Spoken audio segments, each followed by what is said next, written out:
अस्सलाम वालेकुम। आज हम एक और किताब के साथ आपके सामने पेश हुए हैं। बहुत ही शानदार किताब है किताबुल मुफ़रदात। ये मेरे पास बहुत पुरानी किताब है, तकरीबन 27-28 साल पुरानी बुक है। किताबुल मुफ़रदात, हकीम मुज़फ़्फ़र हुसैन अवान साहब। इसका जो पहला एडिशन है वो बहुत ही कदीम है, ये तक़सीम के वक्त का है इसका पहला एडिशन। और इसकी ख़ास बात ये थी कि ये मेरे दादा पाकिस्तान बनने के बाद जब आए तो सबसे पहले हकीम मुज़फ़्फ़र हुसैन अवान साहब के पास ही मुलाजिम हुए। बतौर महाजिर थे, महाजिर हिजरत करने की वजह से ज़ाहिर है कि वसाइल महदूद होते हैं, तो ये उस वक़्त ये किताब की तदवीन का टाइम था। तो इसमें ज़्यादातर जो अरबी और फ़ारसी का काम है वो हमारे दादा जन हकीम मौलवी अनीस अहमद सदीक़ी साहब के हाथ का है। इब्तदाई एडिशनों में तो इसमें हकीम साहब का हवाला भी मौजूद था, बाद के एडिशनों में फिर वो मौजूद नहीं है। बाहर का ये भी बाद का ही एडिशन है। इसमें ये मेरे दादा के हाथ का सारा इसके अंदर तारुफ लिखा हुआ कि उन्होंने क्या क्या काम किया था। ये उन्होंने अरबी ज़बान में ही लिखा हुआ है दर्ज। बहरहाल जी बहुत शानदार किताब है। मुज़फ़्फ़र हुसैन अवान साहब का ज़्यादातर काम मुज़फ़्फ़र हुसैन अवान साहब का है, तो बहुत ही उम्दा किताब है, बहुत ही मुख्तसर किताब है, जामे किताब है। और मेरा ख्याल है कि एक ऐसी किताब है जिसके ऊपर टाइम लगाया जा सकता है। इसकी जो खसूसियात में बुनियादी खसूसियत है वो ये कि दवाई का तारुफ है, उसका जो अंग्रेज़ी और संस्कृत और मकामी नाम उसके अंदर दर्ज है। अफ़आल और ख़वास बहुत ही शिस्ता अंदाज में और बहुत मुख्तसर लिखे गए हैं, लेकिन इस तरह लिखे गए हैं कि वो समझ आए बात। उसके अलावा अफ़आल और इस्तेमाल जो मुस्तअमल है मारूफ़ तरीके से वो दर्ज हैं इसके अंदर। कोशिश ये की गई है कि सिर्फ मारूफ़ अद्वियात ही को इस्तेमाल किया जाए, बताया जाए। गैर मारूफ़ अद्वियात और वो तमाम अद्वियात जो मुस्तअमिल नहीं हैं पाकिस्तानी तिब के अंदर, उनको इस्तेमाल ना किया जाए, उनका तारुफ ना करवाया जाए। तो इतनी ज़ख़ीम किताब तो नहीं है, लेकिन बहरहाल कमा हक़्क़हू मुफ़रदात के ऊपर ये अपना काम पूरा करती है। इसकी जो खसूसियात है उसके अंदर पहली खूबी तो इसको किताब का आगाज़ ही है। किताब के आगाज़ के अंदर जो बुनियादी असूल हैं तिब को पढ़ने के लिए या अद्वियात के इस्तेमाल के, उनको बयान किया गया। इसका जो दिबाचा सोम का जो इंशाइया वो हकीम मुज़फ़्फ़र हुसैन अवान साहब ने ख़ुद लिखा हुआ है।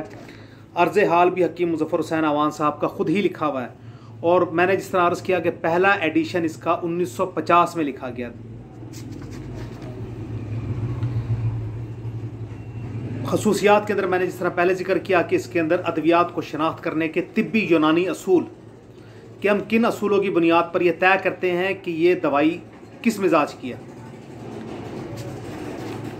उसके बाद दूसरी फसल के अंदर अद्वियात की कैफियत, मसलन अकाल है दवाई यानी कि अज़ुब को खा जाने वाली दवाई है, या जाजिब है यानी कि वो मादे को खींच लेती है, या जाली है। जाली का मतलब होता है जिला देने वाला, पाक साफ कर देने वाला। जाली यानी कि जिला देने वाला, रोशनी बख्शने वाली।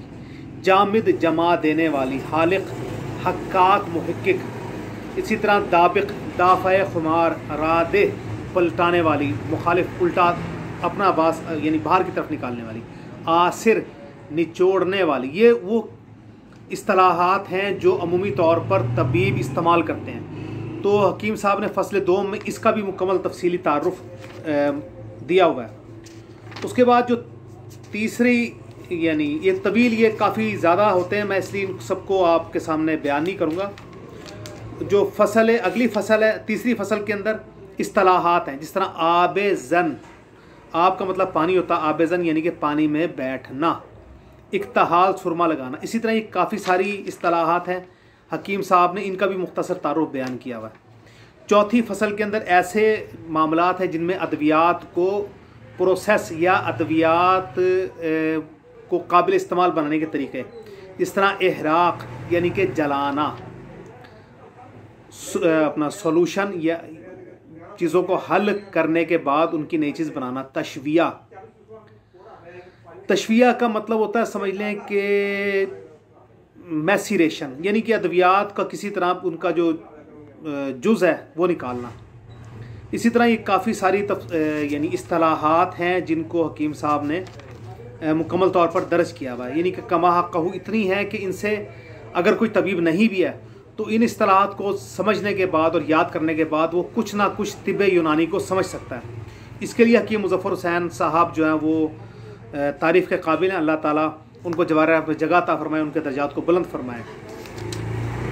तो ये तकरीबन वो तमाम इस्तिलाहात जो इस्तेमाल होती हैं उनको बयान किया। उसके बाद कुश्ता जात के हवाले से उन्होंने एक छोटा सा बाब बांधा इसी फसल के अंदर। मुख्तलिफ़ कुश्ता जात को बनाने की तराकीब इसी के अंदर उन्होंने बयान कर दी। जैसे कुश्ता सीब है, कुश्ता शिगरफ है, कुश्ता करनिल ऐल है, कुश्ता कली है, कुश्ता शशब। फिर वो उसके बाद खारों के बारे में थोड़ी सी बहस की। उसके बाद अद्वियात को मुदब्बर करना, वो भी फसल चहारम में ही दर्ज है। 5वीं फसल में वो अद्वियात को इकट्ठा करने के तरीके यानी ड्रग कलेक्शन के असूल उन्होंने बयान किए कि और उसके बाद 6ठी फसल में आयुर्वेदिक की इस्तिलाहात के ऊपर उन्होंने बात की है। आयुर्वेदिक की इस्तिलाहात हमेशा से ही मुतनाज़ रही हैं हमारे तबीबों में, क्योंकि पाकिस्तान बनने के बाद शायद ही कोई वैद हो जो पाकिस्तान में रहा हो, और जो वैद पाकिस्तान में थे वो सिखाने के लिए तैयार नहीं थे। वैद महमूद साहब से मुलाकात रही, वो अच्छे वैद थे। भाटी से हम लोहारी की तरफ जाते हैं तो वैद महमूद साहब थे, अच्छे वैद थे, लेकिन जो एक आयुर्वेद के सिलसिले में यानी सैर हासिल बहस की जा सके वो उनसे नहीं हो सकी, हमारी हो सकी। कुछ उनके पास टाइम भी कम था, कुछ हमें भी सीखने का फ़न नहीं आता था। बहरहाल 6ठी फसल के अंदर आयुर्वेद की इस्तिलाहात हैं। उसके बाद ये इन्होंने अलिफ मद आ से अद्वियात का आगाज़ किया और अल्हम्दुलिल्लाह ये किताब ख़रीदने के बाद आपके पैसे भी ज़ाया नहीं जाएंगे और इस किताब को पढ़ने के बाद आपका वक्त भी ज़ाया नहीं होगा।